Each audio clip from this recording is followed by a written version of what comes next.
Bueno, gracias Vicente por presentarme.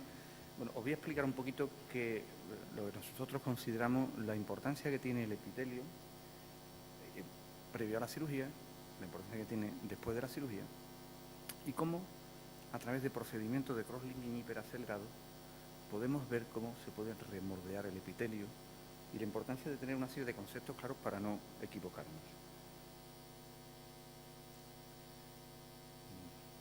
Esto no va por aquí.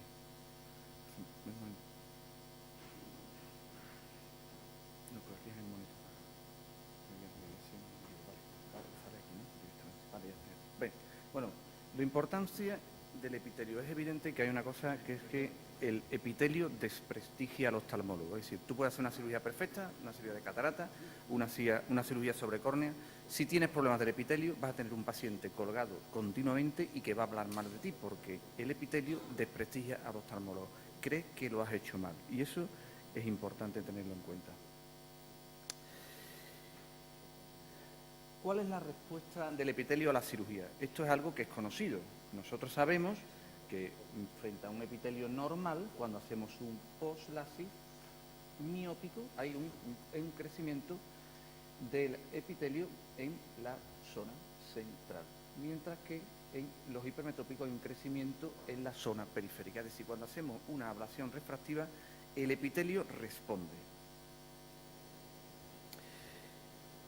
Otra cosa que hay que tener en cuenta previo a la cirugía es qué tipo de epitelio tenemos. Si tenemos un epitelio fino, vamos a tener problemas, especialmente en LASIK hipermetrópico, de sequedad ocular, de epitelitis, de dolor, de queratalgia. Por lo tanto, siempre que veamos un epitelio fino, hay que tener cuidado, especialmente en mujeres premenopáusicas, mujeres cercanas a los 50 años y especialmente en hipermétropes.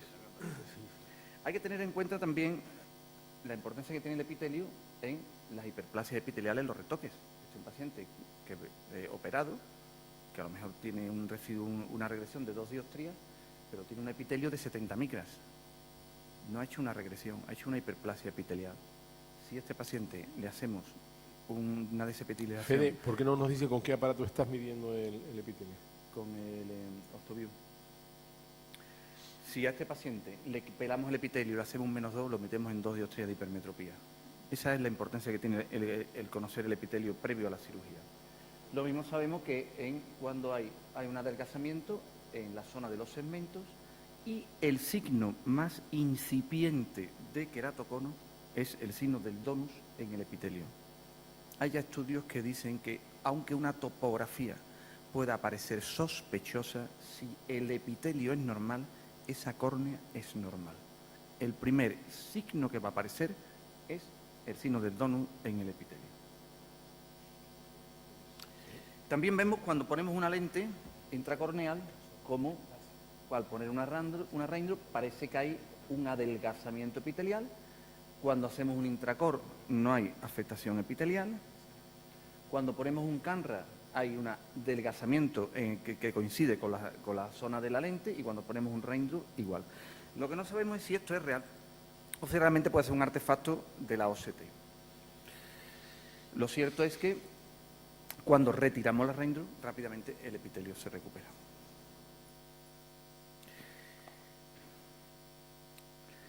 ¿Qué podemos saber del cross-linking hiperacelerado y el epitelio? No hay un paciente peor que una mujer hipermétrope mayor de 45 años que quiera operarse de presbicia con un queratograma alterado y hiperosmolaridad en la lágrima. Eso es una bomba de relojería, porque es donde vamos a encontrar los problemas. Nosotros estuvimos haciendo un estudio solo de momento de 5 mujeres, solamente no llega a 4 meses, en el cual hicimos tratamiento de hipermetropía con ojos secos subclínicos, pero con datos de alteraciones en el queratograma y en la hiperosmolaridad, un ojo con fentolasis y el otro con fentolasis extra. Lo que vimos es que es totalmente distinto cómo evoluciona el epitelio después de utilizar un cross-linking hiperacelerado.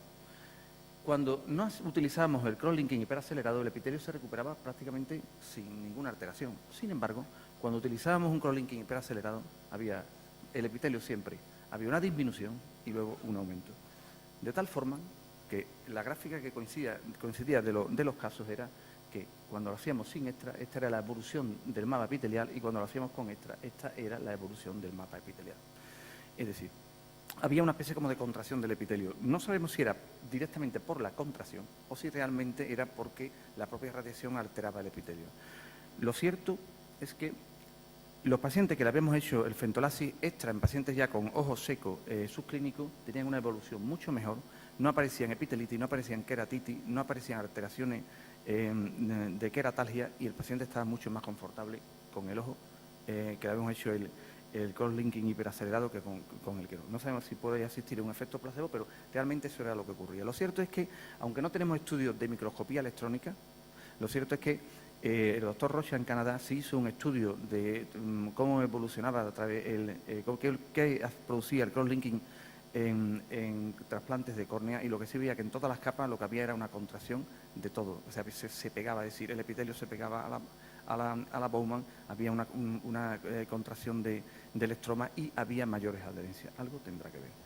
Lo cierto es que estos pacientes, cuando lo hacíamos con cross-linking hiperacelerado en pacientes que tenían ya una gran posibilidad de tener problemas de ojo seco o de queratitis, eran los que estaban más satisfechos. Entonces, ¿cuál es la respuesta del epitelio a la cirugía con el cross-linking acelerado e hiperacelerado? Esta era la respuesta, como hemos visto cuando hacíamos un fentolasis. Esta es la respuesta cuando teníamos problemas de epitelitis en el otro ojo y le hacíamos una desepitelización y hacíamos un cross-linking hiperacelerado en el ojo que tenía queratitis, y de esto pasaba a esto y el epitelio se recuperaba rápidamente. Cuando hacíamos tratamientos de PRK sin extra y con extra, la evolución del epitelio era así, de tal forma que cuando lo hacíamos extra, el epitelio tardaba más de 2 meses en recuperarse, era un epitelio más compactado y el paciente tenía menos molestia y más calidad de visión. Y cuando hacíamos retratamientos de PRK sobre cirugía previa, el tratamiento de PRK sin extra y el tratamiento de PRK con extra, hasta los 30 días el epitelio era muy fino, muy compactado y con mejor calidad de visión. Cuando hacíamos un tratamiento de PRK tras SMILE por correcciones y hacíamos una PRK con cross-linking hiperacelerado, era exactamente igual. Es decir, evolucionaba muy lentamente el epitelio y hasta los 2 meses no se recuperaba. Lo cierto es que los pacientes recuperaban claramente la calidad de visión. Cuando hacíamos una PRK en SMILE sin hacerle un extra, la calidad de visión tardaba muchísimo tiempo en recuperar, incluso hasta 6 u 8 meses. Este es un caso de otro caso que hemos utilizado, los cross-linking. Es un paciente con queratocono tratado con un segmento, le pusimos una ICL y después hicimos un tratamiento de superficie topográfico muy fino, muy suave, y le hicimos un EPIOF completo. ¿Por qué digo esto? Porque muchas veces los problemas de calidad de visión, aunque tengas ya el cono muy centrado, es por una alteración del epitelio. Esa alteración del epitelio, si lo eliminamos, si le hacemos un cross-linking con un poquito de PRK muy suave, muy pocas micras, la remoldeación del epitelio, cuando el epitelio aparece mucho más suave, mucho más compactado en el centro, le hace que mejore la calidad de visión. También lo utilizamos como tratamiento solo sin excimer. Este es un paciente operado, una paciente operada hace 8 años de LASI con esta regresión. Este era el epitelio. No le dimos tratamiento con excimer, simplemente le hicimos un pelado epitelial y un cross-linking extra hiperacelerado. Y este es el resultado. Si aquí le hubiéramos aplicado el excimer, tendríamos una hipermetropía de más de 1,5. Pero también lo utilizamos el cross-linking hiperacelerado en casos complicados. Estos son casos de desastre refractivo con cortes, con flap, con melting, en el cual lo que hacemos es una PRK extra basada en topografía y este es el resultado. También lo utilizamos en cicatrices corneales haciendo pasflaresis. Es decir, hicimos una flapresis y después le hicimos un cross-linking. Lo cierto es que, si nos fijamos, aunque nosotros hiciéramos la flaresis a 150, 160 micras, el epitelio nunca va a llegar a 150 micras. El epitelio es muy difícil que pase de 70 a 80 micras. Pero la calidad de visión aumenta mucho. Esto es una flapresis completa en un paciente con cross-linking y a los 15 días. Y esto es una flapresis parcial sin cross-linking. Es decir, cuando hacemos cross-linking el epitelio está muy compacto. Cuando no hacemos cross-linking el epitelio en 15 días ya coge su